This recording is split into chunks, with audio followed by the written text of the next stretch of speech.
आसला एक गुरुत्वपूर्ण अपडेट आउ 25 गृहरक्षी पदवी सृष्टि को मो मुख्यमंत्री अनुमोदन। Hello friends, welcome back my YouTube channel Odisha activity. देखंतु आसला एक बहुत खुशी खबर, आउरी 25 पदवी की गृह पदवी बा होमगार्ड सृष्टि करने को मुख्यमंत्री अनुमोदन।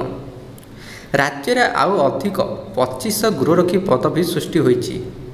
मुख्यमंत्री मोहन चरण माझी एकांत प्रस्ताव को अनुमोदन करिसेंति। सूचनायोग्य राज्य में वर्तमान गृहरक्षी पदवी संख्या 17,675 रही। नुआ 25 गृहरक्षी पदवी सृष्टि होगा पर गृहरक्षी पदवी संख्या 20,175 को वृद्धि पाई। प्रकाश ठाकु राज्य आईन श्रृंखला परिस्थिति को दृष्टि रखी राज्य पुलिस बाहिनी विशिष्ट शाखार 12,000 पदवी सृष्टि संपर्क में मुख्यमंत्री पूर्व घोषणा करते।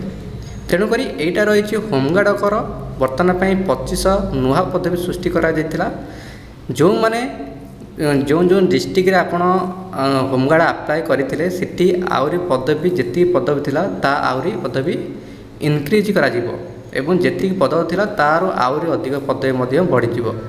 तेणुक आपण मैंने जो डिस्ट्रिक्ट पकई पोस्ट आप होमगार्ड आवेदन करते आवेदन करना आवेदन चली बर्तमान से जगह जी पोस्ट थी से जगह आहरी अधिक पोस्ट बढ़ी।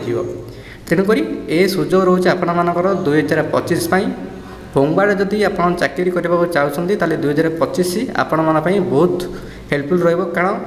5,000 प्लस वैकेंसी आपंकर जैकि प्रथम थर पर ओडिशा रे हिस्ट्री जैकि 5,000 प्लस आपंकर होमगार्ड पदवी रिक्रुटमेंट चली। ओके, ये थी आपण भिडियोटी। जदि भिडियोटी भल लगे भिडियो लाइक करदे और चैनल को सब्सक्राइब रखिए।